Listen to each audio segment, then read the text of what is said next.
공부하도록 하겠습니다. 먼저 본문 말씀 마태복음 13장 24절에서 30절까지 읽고 그리고 36절에서 43절까지 읽도록 하겠습니다. 먼저 마태복음 13장 24절 한 절씩 나눠서 읽겠습니다. 예수께서 그들 앞에 또 비유를 베풀어 가라사대 천국은 좋은 씨를 제 밭에 뿌린 사람과 같으니 사람이 절대 그 원수가 와서 곡식 가운데 가라지를 버리는 것 같으니 싹이 나고 결실할 때에 가라지도 보이거늘 집주인의 종들이 와서 가라사대 주여 밭에 좋은 씨를 심지 아니하셨나이까 그러면 가라지가 어디서 생겼나이까 주인이 가로되 원수가 이렇게 하였구나. 종들이 말하들 그러면 우리가 가서 이것을 뽑기를 원하시나이까. 주인이 가로되 가만두어라 가라지 뽑다가 곡식 가지고 거기가 영영하노라 둘 다 추수 때까지 함께 자라게 두어라.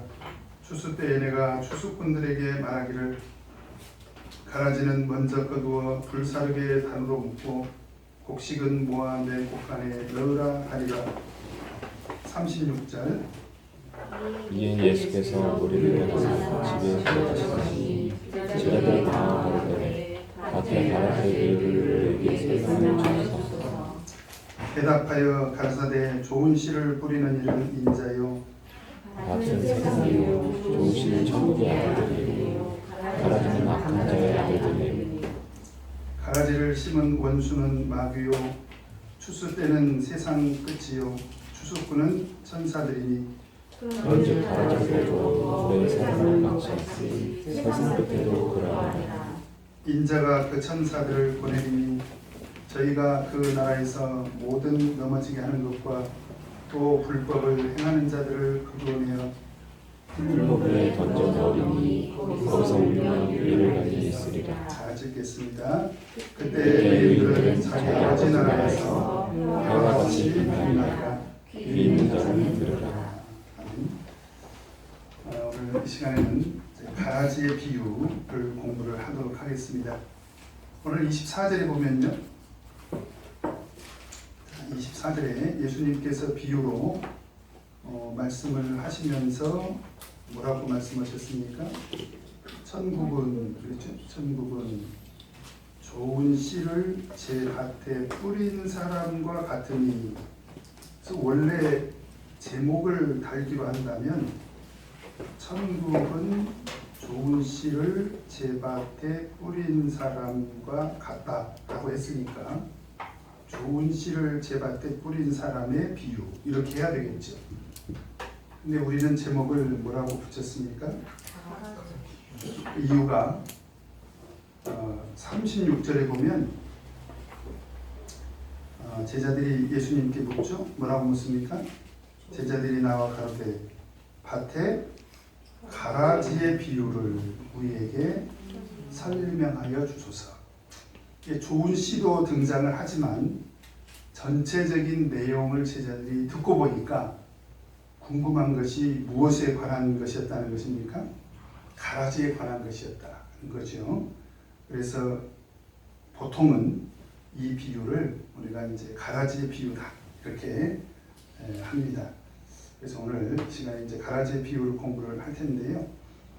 근데 우리가 24절을 보면 천국은 그랬죠. 천국은. 근데 앞으로 이후에 그 예수님께서 비유로 말씀하실 때 계속 천국은 이라고 이렇게 말씀을 하십니다. 31절에 보면 천국은 마치 사람이 자기 밭에 갖다 심은 겨자씨 한 알 같으니 그랬죠. 그 다음에 33절에 보면 천국은 마치 여자가 가루 성알 속에 갖다 넣어 전부 부풀게 한 누룩과 같으니라. 그 다음에 44절을 보면 천국은 마치 바다에 감추인 보화와 같으니 그랬고, 그 다음에 45절에 보면 천국은 마치 좋은 진주를 구하는 장사와 같다. 그 다음에 47절에 천국은 마치 바다에 치고 각종 물고기를 모으는 그물과 같다. 이렇게 6가지 천국에 대한 그런 비유가 등장을 합니다. 그래서 지난번에 마태복음 13장에 등장하는 비유를 보면 지난번에 첫 번째 비유가 뭐였습니까? 씨 뿌리는 비유. 그렇죠? 씨 뿌리는 비유.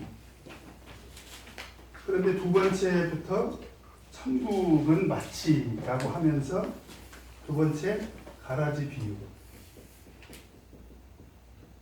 그 다음에 세 번째가 뭐죠? 보통 우리가 뭐라고 해요? 겨자씨 비유. 천국은 마치 겨자씨와 같다는 거죠. 그 다음에 네 번째로 누룩의 비유. 그 다음에 다섯 번째로 보화의 비유. 밭에 감추인 보화의 비유. 그렇죠? 그냥 간단하게 씁시다. 보화. 그 다음에 여섯 번째로 진주의 비유.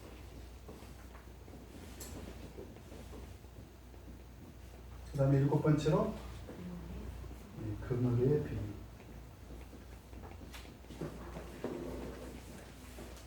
그런데 두 번째부터 일곱 번째까지는 전부 다 마치, 천국은 마치, 그래서 천국을 비유하고 있다라는 거죠. 씨 뿌리는 것도 물론 천국의 비밀과 관계가 있습니다만 직접적으로 직유법으로 천국은 마치 이렇게 직유법으로 천국을 비유로 든 것은 2번, 3번, 4번, 5번, 6번, 7번 들었습니다. 그래서 보통 우리가 마태복음 13장을 7가지 이렇게 비유라고 하는데, 근데 우리가 잘 보시면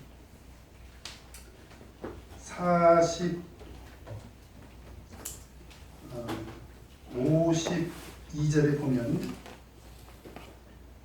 자, 같이 한번 읽겠습니다. 시작.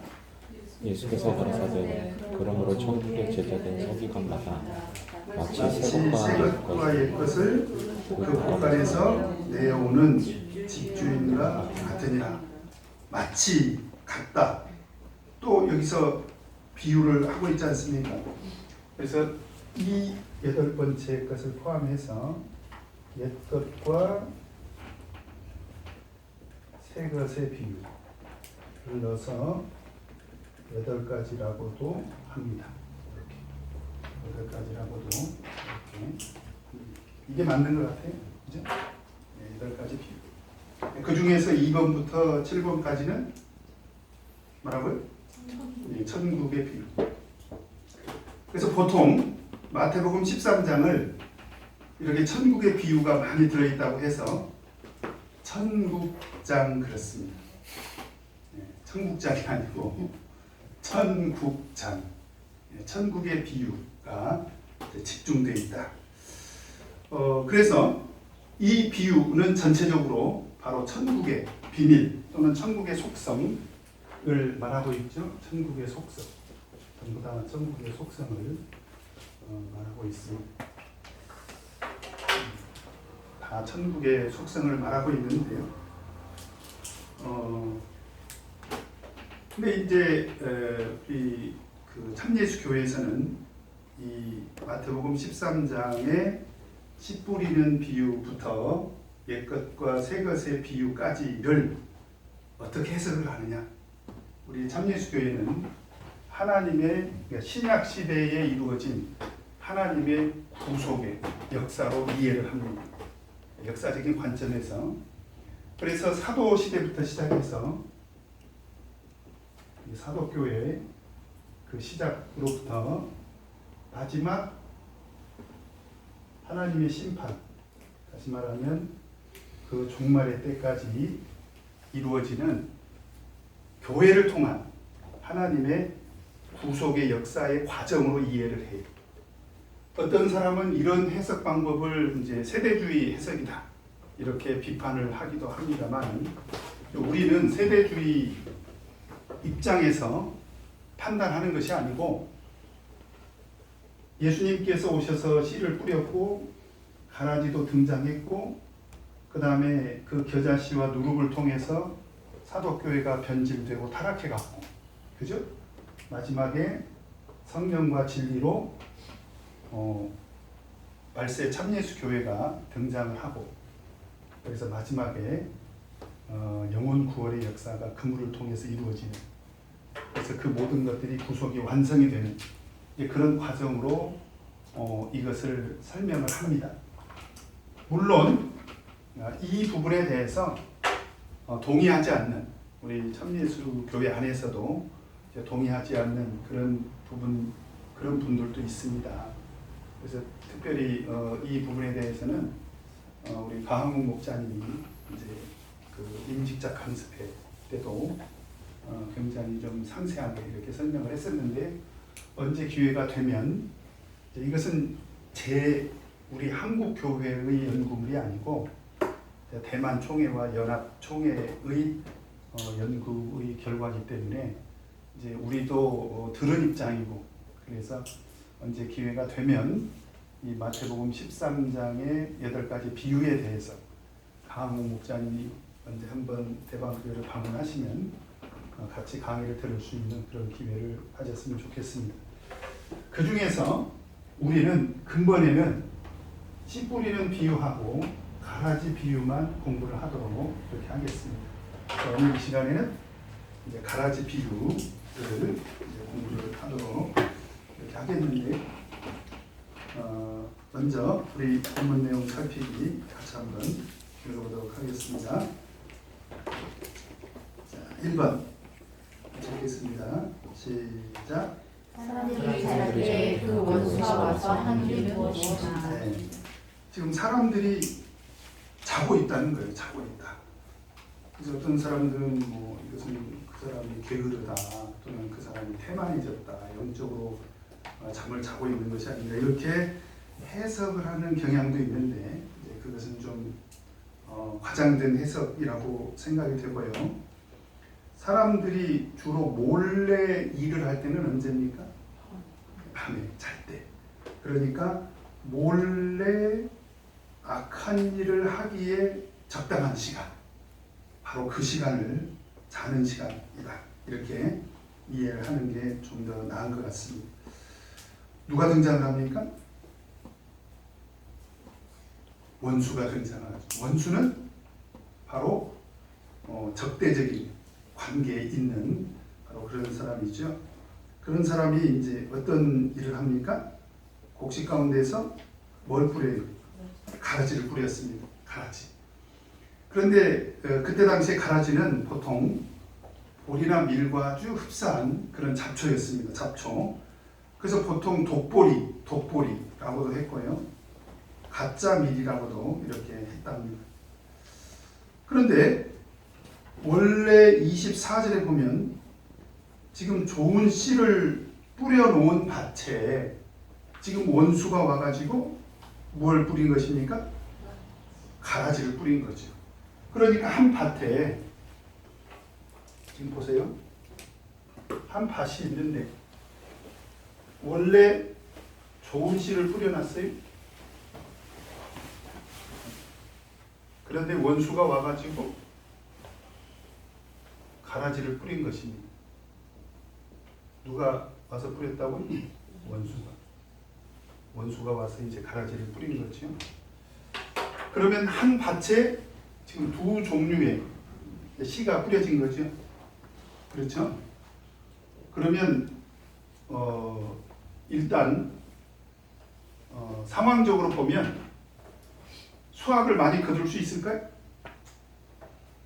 수확에 영향을 주겠죠. 가라지가 뿌려졌다는 것은. 뿐만 아니라 우리가 성경의 정신을 두고 보면 율법에는 한 밭에 이런 두 종류의 씨, 이거는 이제 가라지인데, 근본적으로 성경에는 한 밭에 두 종류의 씨를 혼합해서 뿌리는 것을 금지하고 있습니다. 그것은 농사 짓는 어떤 방법을 가르쳐 주시기 위함이라기보다도 여기에는 영적인 그런 의미가 들어있는데, 우리 레위기 19절 한번 보도록 하겠습니다.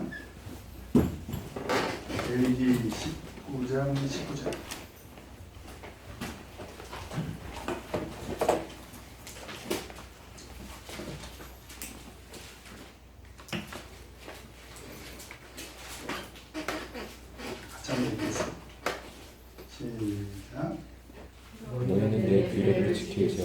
내 육체를 다른 종으로 부합시키지 말며 내 밭에 그 존재를 섞어버리지 말며 두 재료로 직접 삼지 말지며.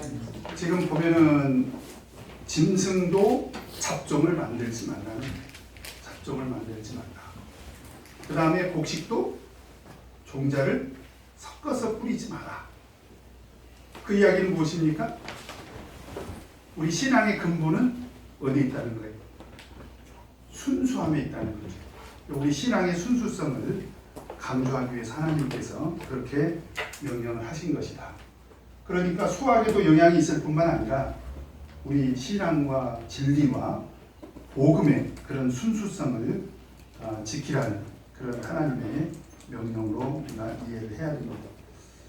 자, 그 다음에 두 번째로 2번 같이 읽겠습니다. 시작. 이제 가라지가 사람들에게 보이게 되었느니라. 26절에 보니까요. 자, 언제 가라지가 보였습니까? 싹이 나고 결실할 때야 비로소 이 가라지가 보였다는 거예요. 그러니까 싹이 날 때는 사실은 몰랐죠. 이것이 좋은 씨인지 가라지인지. 그런데 언제야 비로소 알게 됐다는 것입니까? 결실할 때. 이제 언젠가는 결실을 하게 되겠죠. 언젠가는 결실을 하게 되는데 결실할 때야 비로소 이게 가라지네. 그렇게 알게 됐다는 거예요. 그래서 이 가라지에 세 가지 특징이 있습니다. 세 가지 특징이 있는데 하나는 뭐냐? 가라지인 것을 모른다는 거예요. 그걸 보고 가라지의 위장성이라고 합니다. 철저하게 자기를 은폐했다. 은폐.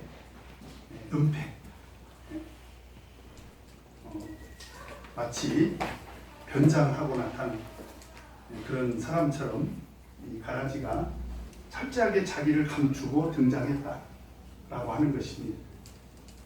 그 다음에 어느 정도 기간까지는 또 잠복해 있다는 거예요. 그러니까 상당한 기간 동안에 자기를 감추고 아주 활동을 한다는 것입니다. 처음에 등장할 때도 위장을 하고 나타나고, 그죠? 그 다음에 그 상황을 드러내지 않고 상당한 기간 동안에 잠복해 있다는 거예요. 그래서 결국은 결실할 때 비로소 드러난다. 가라지인 것이 드러났다라는 거고요. 그 다음에 결정적으로 이 가라지의 등장으로 인해서 어떤 일이 벌어집니까? 좋은 씨의 결실에 치명적인 그런 영향을 받겠죠? 그걸 보고 해독성이라고 합니다.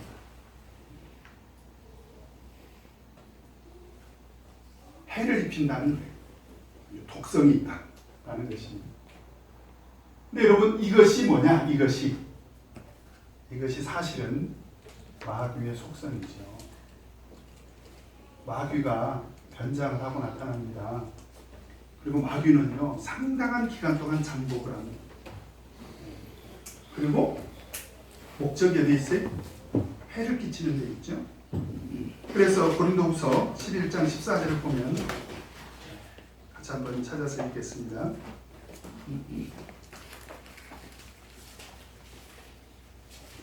고린도후서 11장 14절.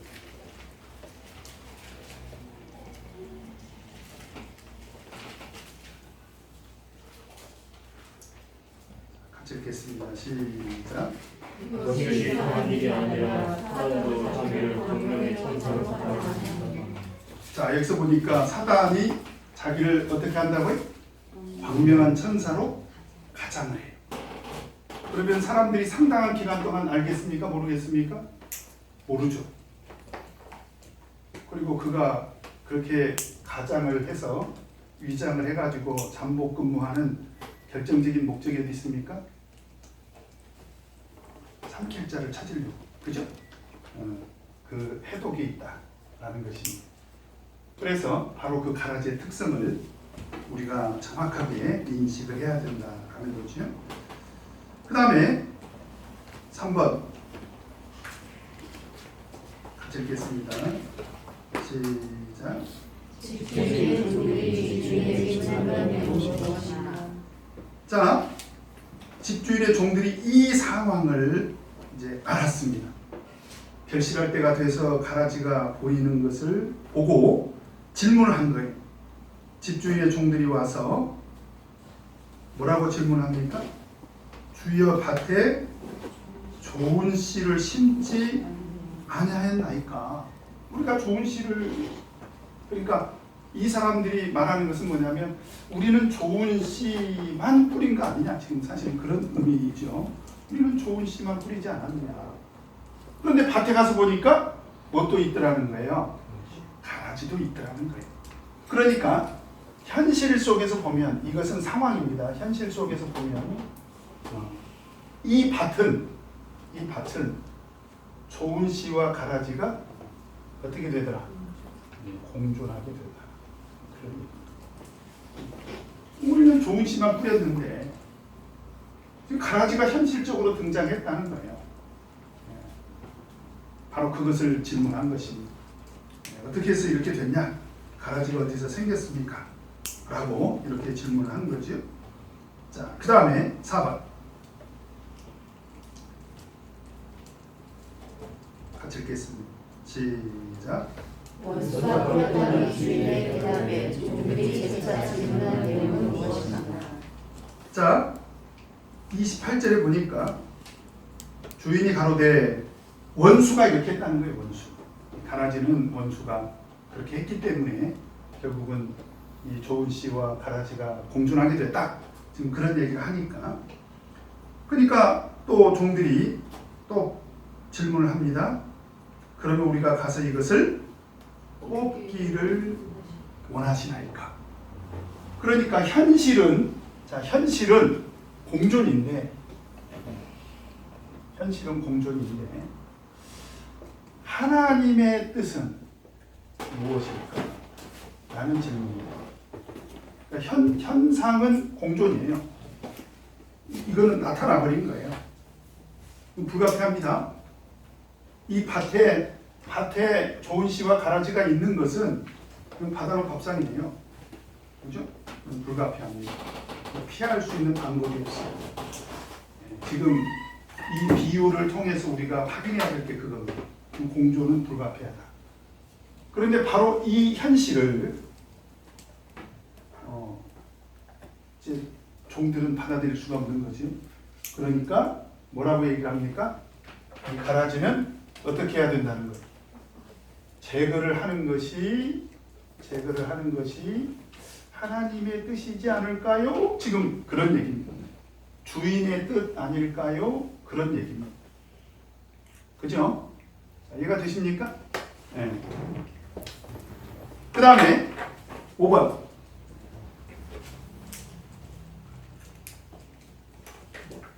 같이 읽겠습니다. 시작.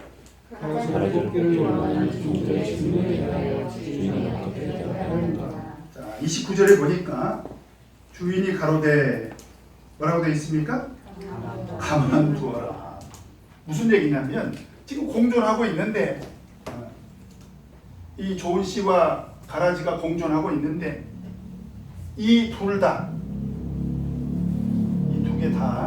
그냥 그대로 두라는 거예요.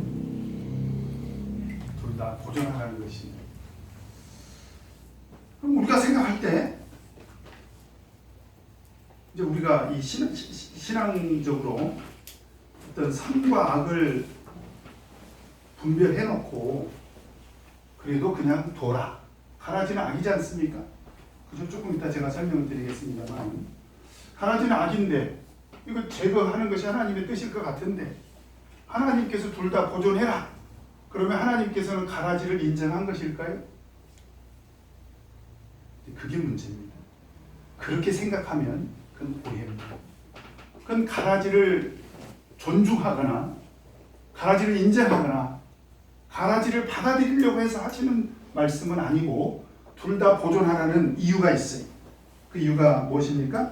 29절에 뭐라고 되어 있어요? 가라지를 뽑다가 곡식까지 뽑을까 염려하라.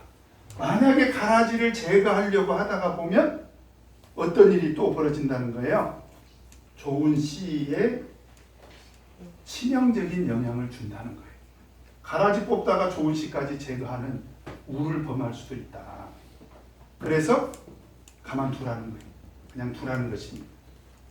그럼 어떻게 될까요? 30절 같이 읽겠습니다. 시작.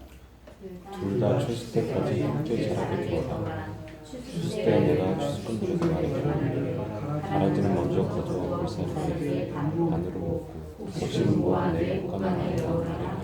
하나님의 계획이 있네. 하나님의 뜻은 원래는 제거를 하는 것이 하나님의 뜻이었네요. 그죠? 왜 그렇습니까? 결실기가 되면 바로 뭐가 들어가요? 수습을 하게 됩니다. 이때 미뤄뒀던 제거 작업을 언제 하겠다는 거예요? 언제? 추수 때 하겠다는 거예요. 추수. 그래서 좋은 씨로 결실한 것은 어디로 가고? 곡간으로 가고. 그죠? 곡간. 그 다음에 가라지는 어디로 간다고요? 거기 뭐라고 되어 있습니까?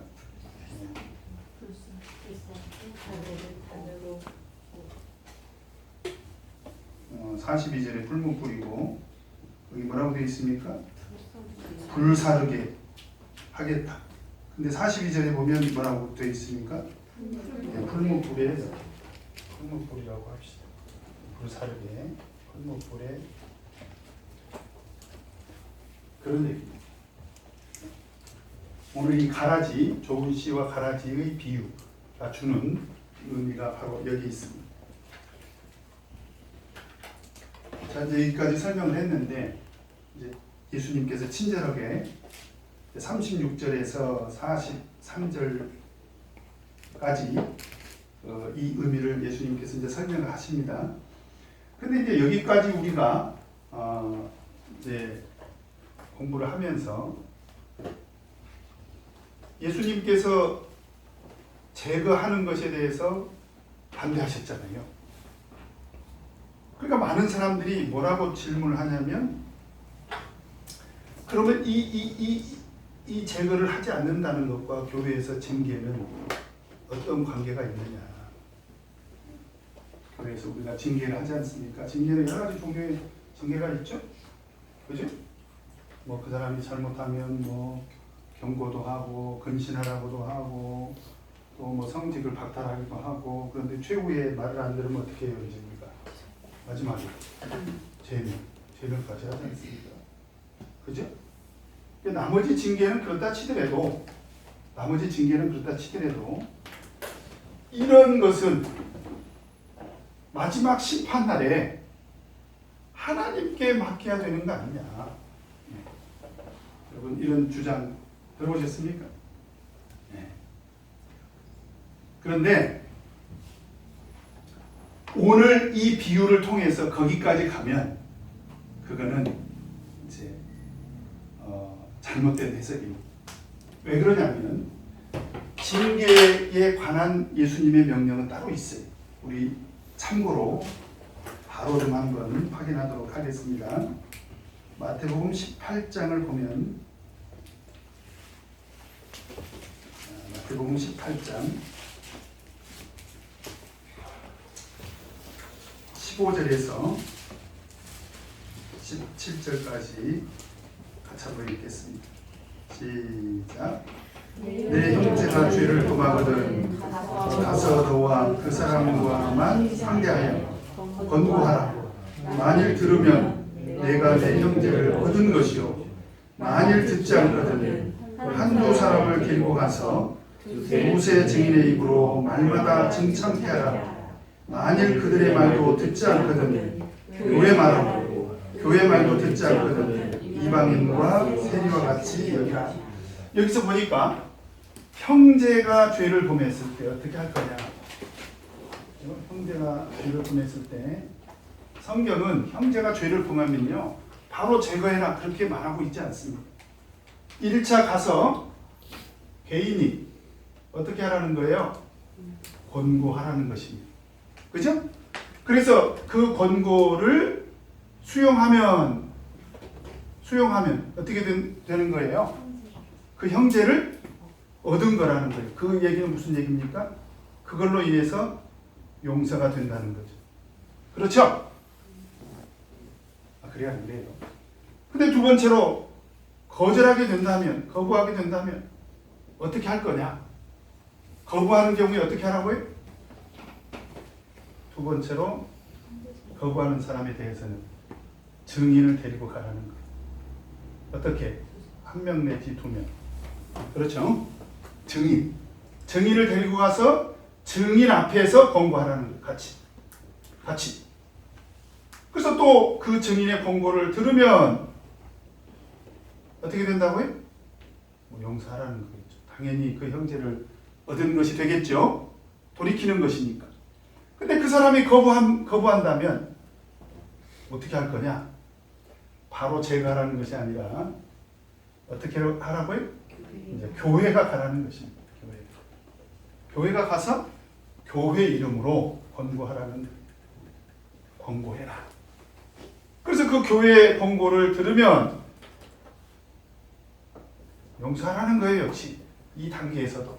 예를 들면 이때 이 개인이 예를 들면 목자였습니다.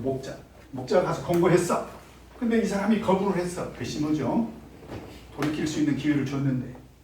그래서 어쩔 수 없이 장로님하고 집사님 한 분을 모시고 가서 셋이 가서 권고를 했습니다. 근데도 들었으면 얼마나 좋았겠습니까만 안 들어. 그래가지고 이제 교회 직무회의에서 전체적으로 다 권면하기로 하고 교회 이름으로 그 사람을 불러서 권고했더니 그때는 듣더라 이 말이야. 그러니까 이때 갔던 사람들이 괘씸해가지고 우리 말을 안 듣더니 그러지 말라는 거예요. 그러더라도 얼마나 다행스러운 일이냐. 얼마든지 기회를 주라는 거예요. 그래서 교회 말을 들으면 이 사람을 용서해줘라. 예수님께서 하신 말씀은요. 교회는 마땅히 그 사람에게 돌이킬 수 있는 기회를 여러 차례 줘야 된다는 얘기입니다. 그렇죠? 그런데 만약에 그런 교회의 권고조차도 거부한다면 그런 사람은 어떻게 하라고요? 교회 다음에는 없잖아요. 뭐가 없잖아요. 그죠? 그런 사람은 어떻게 하라는 것입니까? 어떻게 하라고요? 이방인과 세리와 같이 여기라는 거예요. 제명하라는 거예요. 아시겠습니까? 결정적인 이 비유와 이 예수님의 명령에 결정적인 차이점이 있어요. 그렇게 우리 교회에서는 제명해서는 안 된다. 이때까지 둬야 된다. 라고 주장할 수 없는 결정적인 차이가 있어요. 그렇죠? 여기서 예수님께서 얘기한 것은 형제에 관한 얘기입니다. 형제는 좋은 씨예요, 가라지예요? 좋은 씨죠. 좋은 씨였는데 병든 거예요. 그런데 가라지는 원래부터 가라지였습니다. 그 차이가 아셔야 돼요. 원래부터 가라지였던 얘기를 가지고 원래부터 형제가 죄를 지은 것에 대한 교회의 징계를 갖다 붙이면 안 된다는 거예요. 자, 이해가 되셨죠?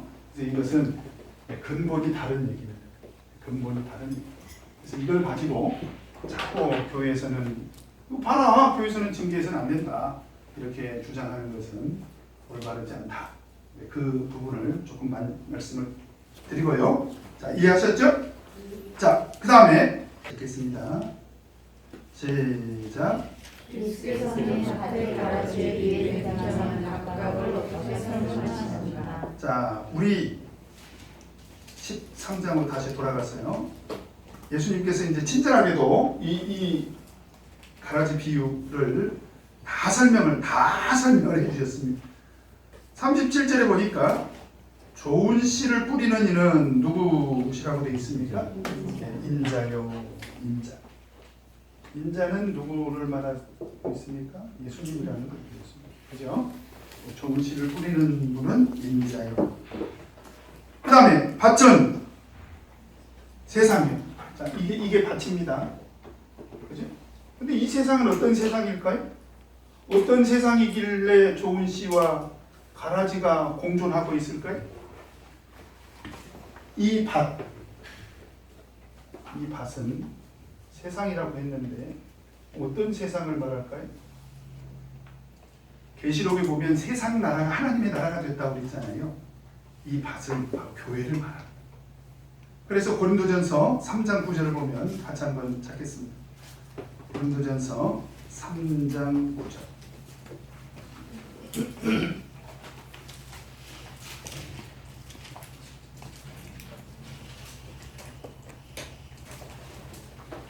같이 읽겠습니다. 시작. 우리는 하나님의 동역자들이요 너희는 밭이요 하나님의 집이니라. 교회를 말하죠. 교회. 그래서 밭은 바로 교회를 말합니다. 그래서 교회 안에서 좋은 씨와 가라지가 공존하게 된다. 그건 불가피하다는 것을 제가 말씀드렸습니다. 그러니까 정당하다는 것이 아니라 불가피하다는 거예요. 좋은 씨와 가라지는 공존하게 됩니다. 그러면 좋은 씨는 누구냐? 좋은 씨는 누구라고 되어 있습니까? 네? 천국의 아들. 네, 천국의 아들. 하나님의 자녀들을 말하죠. 가라지는 무엇입니까? 악한 자들의 자식들입니다. 악한 자의 뭐라고 되어 있습니까? 아들들. 악의 자식이죠. 근본이 다릅니다. 형제였다가 죄를 지은 것이 아니라 원래부터 마귀로부터 나왔다는 거예요. 이 비유가 가르치고 있는 이제 가르침입니다. 그 다음에 가라지를 심은 원수는 누구라고요? 이건 마귀라는 거죠. 마귀입니다. 그 다음에 추수 때는 세상 끝입니다. 추수 때는 세상 끝이에요. 세상 끝이면 이때가 언제입니까? 심판날이죠. 심판날을 말하는 거죠. 그 다음에 추수꾼은 천사들. 우리 지금 계시록 공부하고 있잖아요. 그죠? 하나님께서 마지막 심판날에 누구를 동원합니까?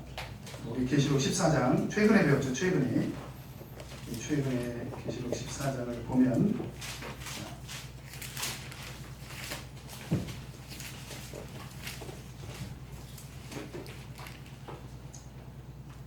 14장 6절에서 20절까지 천사가 6명이 등장하잖아요. 그죠? 그래서 14장 15절만 하나 읽겠습니다. 15절 16절 시작. 또 다른 천사가 성전으로부터 나와 구름 위에 앉은 이를 향하여 큰 음성으로 외쳐가로되 네 낫을 휘둘러 거두라. 거둘 때가 이르러 땅의 곡식이 다 익었음이로다 하니 구름 위에 앉으신 이가 낫을 땅에 휘둘매 곡식이 거두어지니라. 17절, 18절, 19절, 20절도 계속 천사가 낫을 가지고 등장해가지고 곡식을 거두지 않습니까? 그죠? 그래서 포도는 거둬서 진노의 심판을 받게 되고, 그죠? 예, 곡식은 거둬서 이제 하늘 곳간에 이렇게 쌓게 되겠죠. 그래서 세상 끝에도 그렇게 될 것이다 라고 하는 그런 말씀을 하신 것입니다. 자, 그 다음에 7번 같이 읽겠습니다. 시작. 가라지는 세상 끝날에 어떤 심판을 받게 된다고 말씀하십니다. 40절에 보니까 가라지는 어떤 심판을 받게 된다고요? 불에 사르는 것 같이 세상 끝에도 그러하리라. 그래서 우리가 계시록 이건 찾지 않겠습니다. 계시록에 보면 그 하나님의 심판을 받는 사람들이 전부 어떤 심판을 받는다고 되어 있어요? 불과 유황으로 타는 불못이라고 되어 있죠. 그죠? 예, 불과 유황으로 타는 불못. 이게 바로 불목불 가운데서 심판을 받는 것입니다. 그죠? 네, 가라지는 이제 그런 하나님의 심판을 받게 되는 것입니다. 그 다음에 8번 같이 읽겠습니다. 시작. 세상 끝날에 의인들이 찾아주는 것이 무엇이라고 말씀하셨는가. 43절에 보니까 같이 한번 읽겠습니다. 시작. 그때 의인들은 자기 아버지 나라에서 해와 같이 빛나리라. 해처럼 빛나게 된다. 해처럼 빛나게 되는 이 영광은 누구의 영광을 말하는 것일까요? 이 곳간에서, 이 곳간은 천국을 말하는 거죠. 그렇죠? 천국에서 해와 같이 빛난다는 거예요. 해와 같이. 바로 해와 같이 빛난다는 것은 누구의 영광을 말합니까?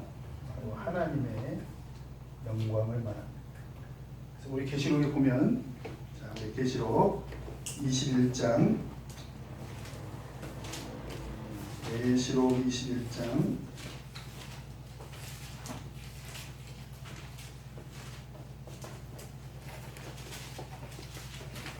11절 한번 보겠습니다.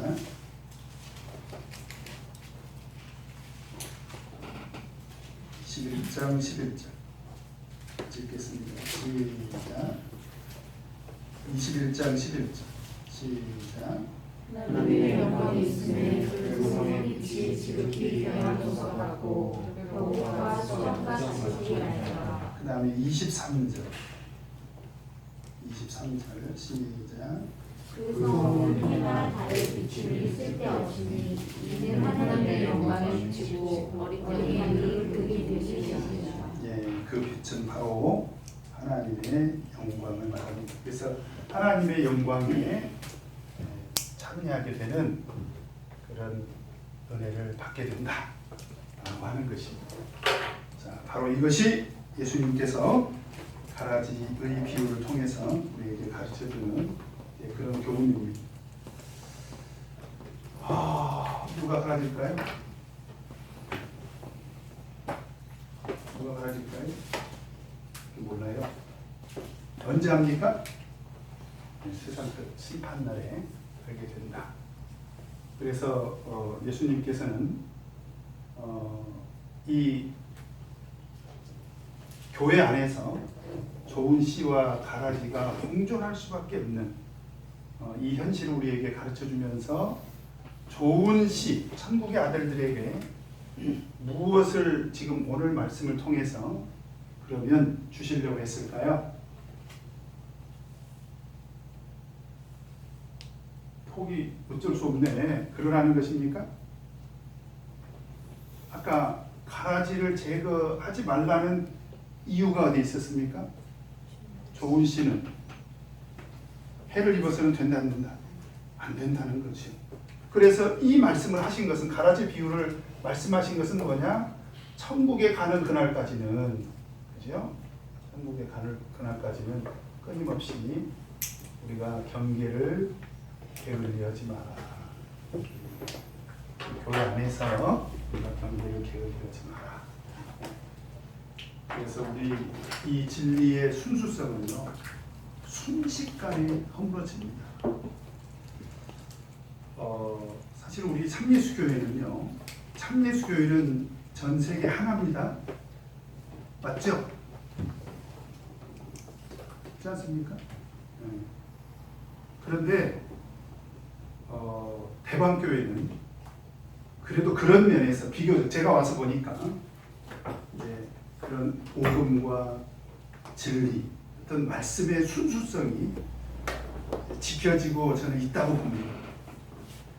근데 최근에 여러 나라에서 들려오는 소식은요, 참예수교의 진리, 참예수교의 복음, 하나님의 말씀이 이 가라지로 인해 가지고요 엄청나게 많이 훼손당하는 교회들이 전 세계적으로 속출하고 있습니다. 우리 참예수교의 심각한 위기죠.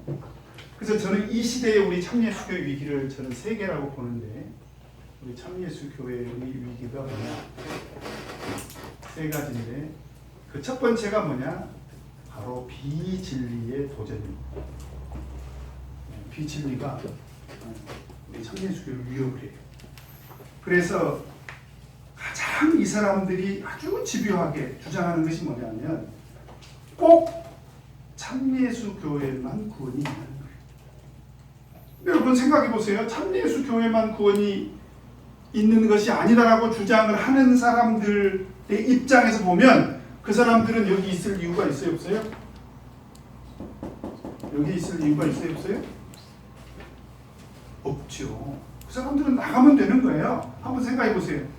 여러분들, 내가 이 직장 아니면, 우리 지원자님, 나는 이 직장 아니면 먹고 살 수가 없어. 그러면 나가면 돼, 안 돼? 안 되지. 근데 내가 이 직장 아니면 먹고 살 데가 없는 줄 알아? 그러면 그때부터는 어떻게 해요? 신당당 기회를 엿보다가 때려치면 되는 거죠. 그런데 이 사람들은 나가지 않습니다. 심판날까지 안 나가요. 왜 그래요? 하나님의 구속의 섭리 가운데서 보면 이 교회를 비진리로 허물려고 하는 그런 마귀 역사가 있다는 거예요. 이 교회 안에서, 우리 교회 공동체 안에서. 그 다음에 또 하나가 뭐냐? 교회의 세속화입니다. 근데 이 사람들도 역시 세속을 즐기려면 원래 교회에 머물러 있을 필요가 있어요, 없어요? 없죠. 세상으로 나가서 세상 사람들과 더불어 가지고 술 먹고 담배 피고 뭐 도박하고 마약하고 세상 사람들과 교제하고 교회 나올 필요 없잖아요. 근데 이 사람들은 굳이 교회에 머물러 있다 이 말이에요. 그리고 누구에게 영향을 줍니까? 좋은 씨들에게 나쁜 걸 가르쳐 주는 거예요. 원래 예수 믿는 사람들이 이런 것도 해도 된다는 거예요. 그러면서 교회를 끊임없이 세속의 길로 가게 만들더라. 우리 참예수교회의 문제는 아니지만 영국 교회가, 원래 영국은 청교도 신앙으로 굉장히 거룩을 추구했던 공동체인데 결국은 그들이 신앙의 핍박을 피해서 미국으로 가버렸지 않습니까? 그래서 영국 교회의 슬픈 역사를 보면 그런 가운데서 영국 교회가 왜 청교도 신앙이 무너졌느냐, 그 교회 역사 속에 보면 교회가 너무 재미없다는 거예요. 청교도 신앙은 경건주의지 않습니까? 교회가 너무 재미없다는 거예요. 그럼 어떻게 하면 청년들을 많이 교회가 모을 수 있겠는가 보니까 술, 그 다음에 음악, 춤이 들어가는 거예요. 그래서 교회가 그걸 허용을 합니다. 우리 교회 오면 술을 대접하겠습니다. 우리 교회 오시면 노래 부르도록 허용하겠습니다. 우리 교회 오면 춤추도록 하겠습니다. 하고 나중에 그런 교회들이 간판이 바뀌어요. 어떻게? 스탠드바, 술집. 실제로 영국에 그런 교회 역사가 있습니다. 마치 우리 참예수 교회도 저는 그런 세속화의 그런 위기 앞에 놓여 있다. 그래서 목회하는 것 중에 어려움이 뭐냐면 목사님 교회가 좀 이랬으면 좋겠다는 거예요. 상당히 영향력이 있으신 분들이.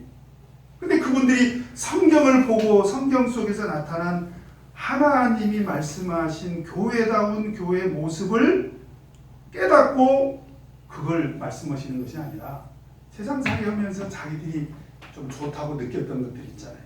자기가 회사에서 경험했던 거, 사업하다가 느꼈던 거, 친구 관계에서 좋았다고 느꼈던 것들을 자꾸 교회가 받아들이라. 마음이 괴롭죠. 그죠? 네. 그 다음 또 하나가 뭐냐? 세상적이라는 것은 물질적이고 육신적인 그런 세상적인 성공주의. 여러분 우리 기독교적 성공은 뭘까요? 천국 가는 거예요. 천국 갈 때까지 믿음 지키는 거고요. 말씀대로 사는 것이. 하나님과 동행하는 거예요. 요셉이 애굽에 노예로 팔려갔을 때 보디발의 집에서 노예 생활을 할 때 그가 형통한 자가 됐다고 그랬잖아요. 영어 성경은 뭐라고 번역하고 있습니까? Successful man 이렇게 번역하고 있습니다. 이미 성공했다는 거예요. 그럼 성경이 얘기하고 있는 성공은 뭐예요? 하나님과 동행하는 것이, 하나님 말씀대로 사는 것이고 믿음을 지키는 거죠. 그런데 젠작부터 우리 교회 안에서 서울대 갔다 오면 전국적으로 소문이 다 와, 누가 서울대 갔다. 서울대 갔다는 자체를 저는 폄하하고 싶은 생각이 추호도 없습니다. 그럼 노력의 결과물이니까 우리가 존중해줘야 축하합니다. 이 정도는 할 수 있어요. 근데 전국에 있는 부모들이 다 부러워요. 하고 그때부터 전부 다 눈에 도끼를 품어 어떻게 하면 우리 딸내미, 우리 아들내미를 서울대를 보낼 것인가. 이게 세상적인 성공주의인 거예요. 그래서 세상에서 뭐 높은 지위를 얻고 세상에서 좋은 직장을 들어가고 세상에서 많은 재물을 얻고 그러면 그런 사람들이 소위 말하면 성공의 모델로 교회 앞에서 등장합니다. 청년들 현혹을 시켜요. 그래서 언젠가 교회에서 뭐 막 한때 이건 참 오늘 이 가라지 얘기가 나왔으니까 제가 말씀드립니다. 교회에서 무슨 뭐 진학지도, 무슨 뭐 취업지도. 보면은 성경에서 말하고 있는 이 진학과 취업은 뭐예요? 하나님의 영광이죠. 하나님의 영광을 얻는 것이 목적이 되어야 되는데 어떻게 하면 이 험한 세상에 살인적인 경쟁을 추구하고 있는 세상에 우리 예수 믿는 사람들도 발을 담궈 가지고 어떻게 하면 악다구니를 써가면서 그들이 독점하고 있는 것을 우리가 어떻게 하면 빼앗아올 것인가, 이걸 가르치고 있어요, 교회에서. 그래서 뭐 서울대 가는 방법, 뭐 삼성에 들어가는 방법, 그게 말이 됩니까? 네. 저는 삼성에 취업하거나 서울대에 들어가는 사람들에 대해서 폄하하고 싶은 생각이 추호도 없어요. 그것을 추구한다고 하니까 제가 드리는 말씀이에요. 열심히 공부했더니 공부 잘해가지고 서울대 들어가게 됐는 걸 어떻게 하란 말이에요? 그죠? 아무 문제 없습니다. 저는 열심히 자기가 대학에서 자기 특기를 살려가지고 삼성에 들어가게 됐는 걸 어떻게 해요? 뭐 좋죠. 그런데 그것이 마치 성공의 모델인 것처럼 보여지는 것은 문제라는 거예요. 그죠? 직장 생활하면서도 한식을 지키는 게 그게 성공이죠. 직장 생활하면서도 거기서 빛과 소금 역할을 다하는 사람이 성공이죠.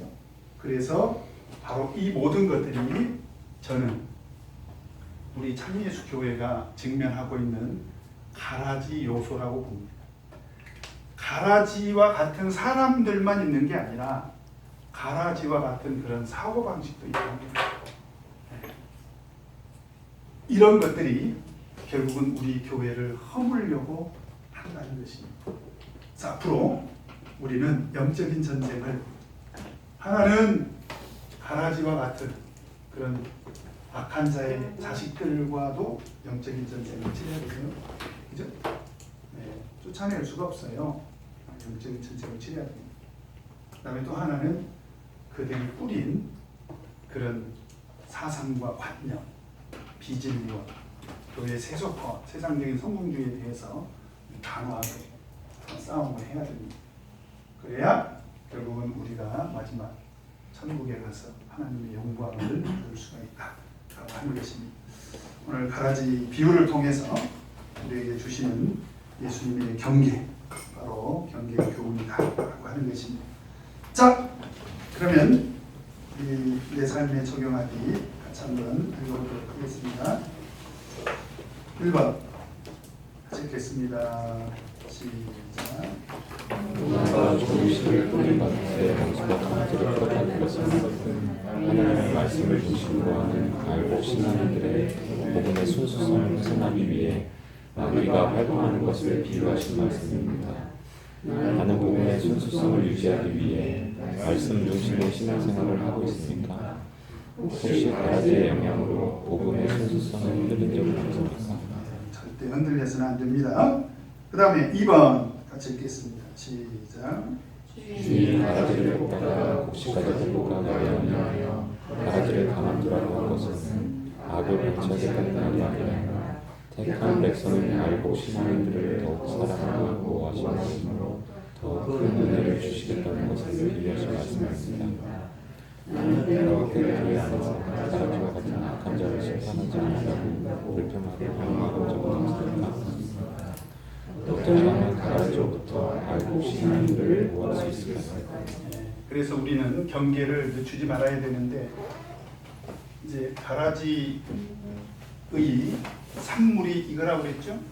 그래서 우리는 지금 참예수교회 교회 학교에서는 진리 교육을 강화하고 있습니다. 진리를 강화해야죠. 그다음 신앙 훈련. 참 우리 신앙 훈련 중요하죠. 말씀과 기도, 그죠? 공동체 훈련. 서로 그리스도 안에서 한 지체로서의 어떤 교제, 신앙 훈련을 열심히 시켜야 되고요. 그 다음에 하나님을 위해서 헌신하는, 하나님께 헌신하는 것이 얼마나 귀한 거냐. 우리와 같이 풀타임 사역자들만이 목표가 아니고요. 어디서 무엇을 하든지 항상 하나님께 영광을 돌릴 수 있는 그런 헌신자가 되도록, 그것이 우리 참예수교회 그 성도들, 할복 신자들로 보호해서 마지막 하나님 나라에서 하나님의 영광을 얻을 수 있도록 인도하는 것이겠죠. 바로 그것을 목표로 해서 우리 교회 학교가 훈련을 시키고 있는데 모든 성도들이 저는 추구해야 될 것이라고 봅니다. 그 다음에 3번 같이 읽겠습니다. 시작. 주님이 주실 때까지 함께 자라게 되었는 주실 때의 알곡과 가지를 받으시니 장차 하나님께서 선을 안에 반드시 심판하실 때가 있음을 비유하신 말씀입니다. 나는 영적인 추수의 날, 곧 하나님의 심판의 날을 대비하는 신앙생활을 하고 있으니까 나는 알곡처럼 하나님의 백간을 드리는 날을 간절히 소망하며 신앙생활을 하고 있습니다.